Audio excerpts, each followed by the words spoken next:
It was 2013, and if you wanted to buy Bitcoin, there was only one place to go: Mt. Gox. This Japanese exchange wasn't just a company, it was the beating heart of the entire global Bitcoin economy. Picture a company that controlled 70% of all Bitcoin transactions on the planet. To put that kind of power into perspective, it was like having a single store control nearly 3/4 of all gold trading worldwide.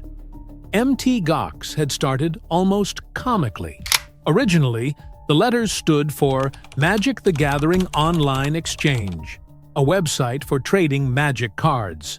But when founder Jed McCaleb recognized Bitcoin's potential in 2010, he quickly pivoted the platform. In 2011, he sold the company to Mark Karpelès, a 27-year-old French programmer living in Japan. Karpelès wasn't just the CEO. He was the emperor of a digital kingdom that moved millions of dollars daily. Every second, hundreds of transactions flowed through Mt. Gox's servers. Investors worldwide deposited their bitcoins on the platform, blindly trusting that their digital assets were secure. The company processed over 400,000 bitcoins per month at its peak. Behind the scenes, Mt. Gox was viewed as the Microsoft of Bitcoin. When it ran smoothly, Bitcoin's price climbed. When it faced technical issues, the entire market trembled. It was enormous responsibility for a company that, in reality, operated with infrastructure far more fragile than it appeared. But there were warning signs that few noticed. Users began complaining about withdrawal delays. Some waited weeks to get their dollars back. The company blamed banking regulations and bureaucratic red tape. The Bitcoin community, still young and optimistic, believed these were just growing pains of a nascent industry. What nobody knew was that while Mt. Gox projected an image of strength and reliability, a silent hemorrhage was occurring in their digital vaults. A hemorrhage that would last for years and, when discovered, would forever shake confidence in the Bitcoin ecosystem. The stage was set for what would become the most devastating collapse in cryptocurrency history. But the real question wasn't whether Mt. Gox would fall.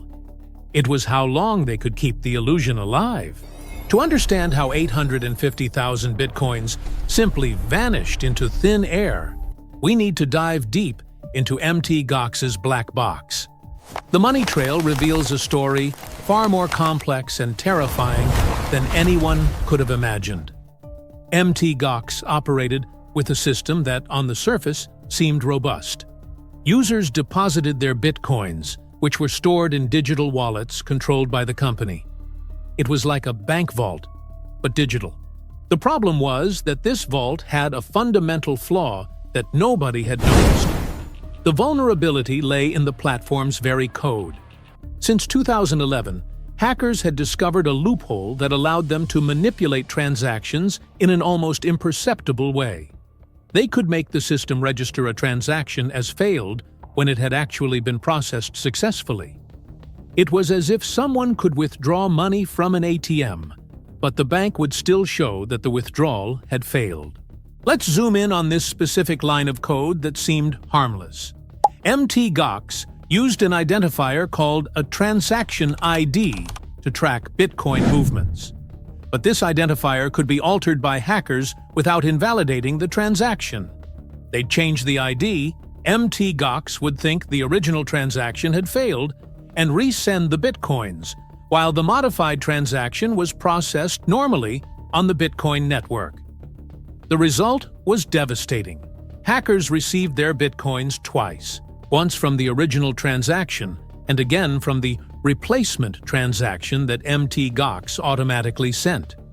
It was a digital money-duplicating machine, running 24 hours a day, 7 days a week. Now, this vulnerability wasn't exploited for just a few days or months. It ran for years. From 2011 to 2014, hackers worldwide discovered and exploited this flaw. Some were organized criminals, others were just opportunists who had stumbled upon the bug by chance. Mark Karpelès and his team had no idea what was happening. They saw bitcoins disappearing from the vaults, but attributed the losses to minor technical problems or normal system fluctuations. Each month that passed, the hole grew larger. And the most frightening part, nobody was conducting a real audit of the funds. January 2014. Mt. Gox was processing over 100,000 transactions daily. But behind the scenes, the situation had become unsustainable. What the evidence shows is that the company was operating like an involuntary Ponzi scheme, using new customer deposits to pay old customer withdrawals. The first visible crack in the facade appeared when Mt. Gox suspended all Bitcoin withdrawals, citing temporary technical problems. The community grew nervous, but Karpelès published a reassuring note, promising everything would be resolved soon. He didn't know it was already too late. Internally, Mt. Gox's team had finally discovered the extent of the disaster. In a desperate audit of their digital vaults, they found a hole of 850,000 bitcoins. To grasp what this represented, at the exchange rate of the time, it was over $400 million that simply no longer existed. But the truth was even more terrifying. Of these 850,000 missing bitcoins, 750,000 belonged to the exchange's customers. The other 100,000 were Mt. Gox's own reserves. The company had lost not just their customers' money, but their own reserves as well.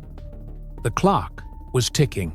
Karpelès knew he had only a few weeks before the situation became impossible to hide. Users worldwide were pressing for their withdrawals. Bitcoin forums were buzzing with theories and speculation. The pressure was unbearable.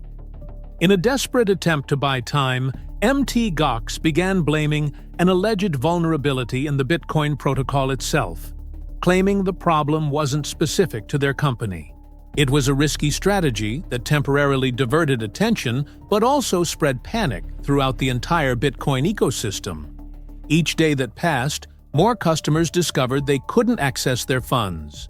Some had deposited their life savings on the platform. Others were businesses that used Mt. Gox for daily commercial operations. All were trapped in a nightmare that seemed to have no end. Karpelès was facing the most difficult decision of his life. He could try to keep operating and hope for a miracle, or admit the truth and face the consequences.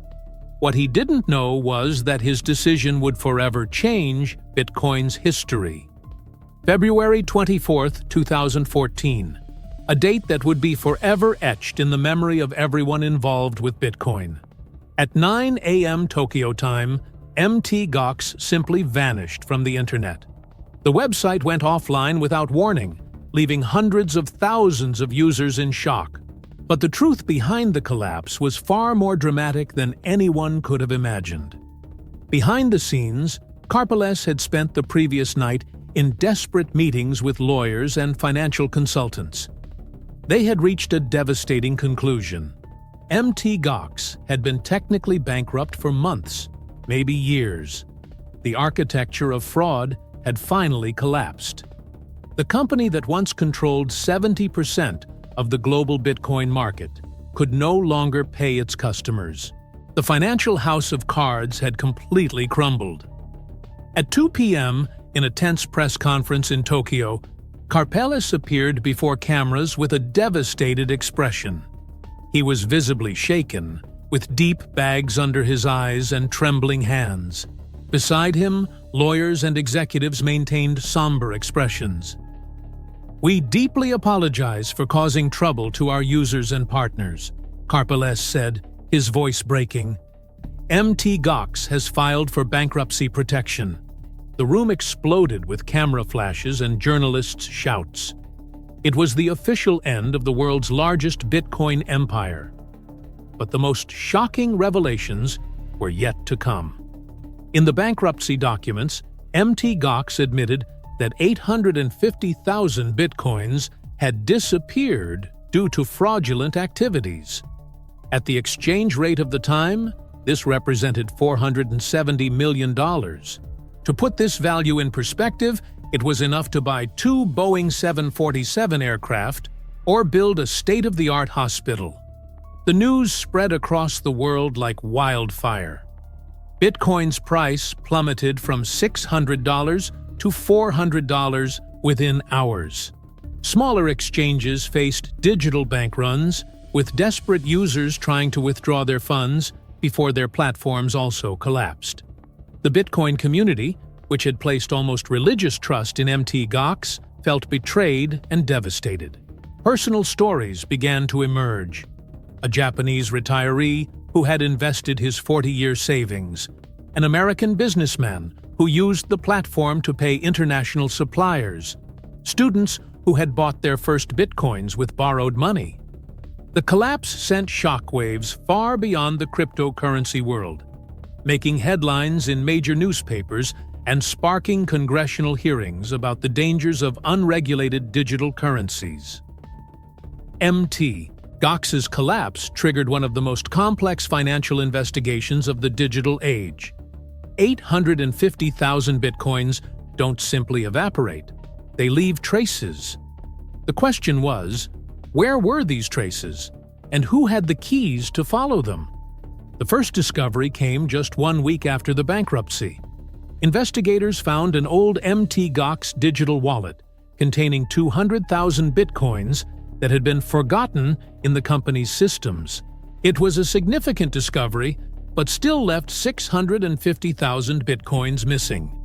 The money trail revealed a complex network of transactions spanning dozens of countries. Using blockchain analysis tools, investigators managed to trace some of the stolen bitcoins to exchanges in Russia, China, and the United States.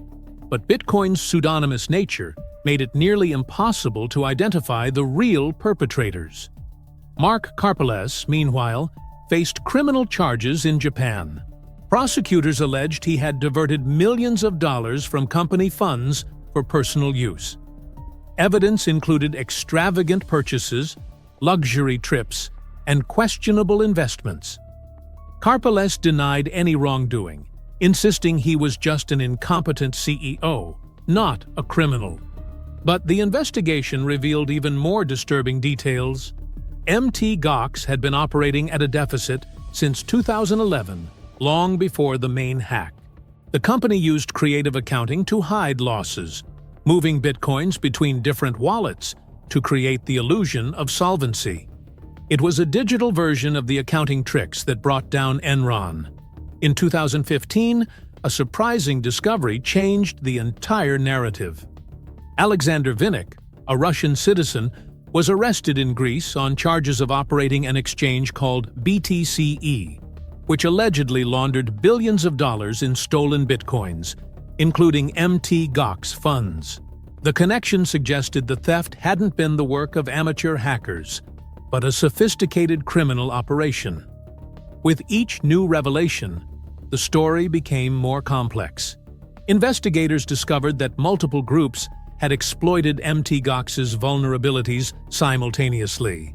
Some were individual hackers who had discovered the bug by chance. Others were criminal organizations operating on an industrial scale. For Mt. Gox creditors, the search for lost funds became an obsession. They hired companies specializing in digital asset recovery, offering million-dollar rewards for information leading to Bitcoin recovery. It was a modern treasure hunt, but with devastating financial consequences for thousands of people. The hunt continues to this day, with new leads emerging periodically, keeping hope alive for those who lost everything in the collapse. 10 years after Mt. Gox's collapse, the reverberations still echo throughout the cryptocurrency world. What began as the story of a failed exchange transformed into a defining moment that shaped the entire blockchain industry. The question that haunts the Bitcoin community to this day is simple but devastating. How did such a basic vulnerability go unnoticed for so long? The answer reveals the experimental and chaotic nature of Bitcoin's early days. Mt. Gox was, essentially, an experiment being conducted with real people's real money. The psychological impact of the collapse was profound. Many investors lost not just money, but faith in the future of cryptocurrencies. Some never returned to the market. Others became fanatical advocates of self-custody, vowing never again to trust their bitcoins to third parties. But Mt. Gox's tragedy also catalyzed fundamental positive changes. Modern exchanges implemented real-time auditing systems, theft insurance, and military-grade security protocols. The phrase, "not your keys, not your coins," became a mantra in the community, constantly reminding users of the risks of leaving funds on exchanges. Mark Karpelès was sentenced to 2.5 years in prison in Japan, but his sentence was suspended. He maintains to this day that he was a victim of circumstances, not the architect of deliberate fraud. Regardless of his intentions, his incompetence cost hundreds of thousands of people their savings and dreams. Fund recovery continues today.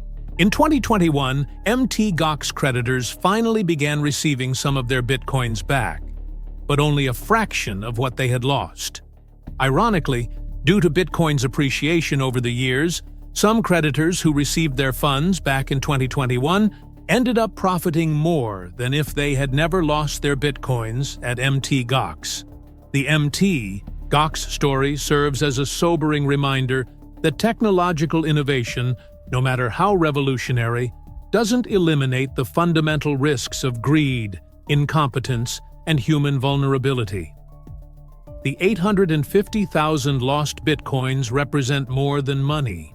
They represent the broken trust of an entire community. Today, when we look at the mature Bitcoin ecosystem, with its regulated exchanges and advanced security protocols, it's easy to forget that all of this was built on Mt. Gox's ashes. The most devastating collapse in Bitcoin history was also, paradoxically, the catalyst that forced the industry to grow and mature. The missing bitcoins may never be fully recovered, but their legacy lives on in every security measure, every audit, and every reminder that in the digital age, trust must be earned through transparency, not blind faith.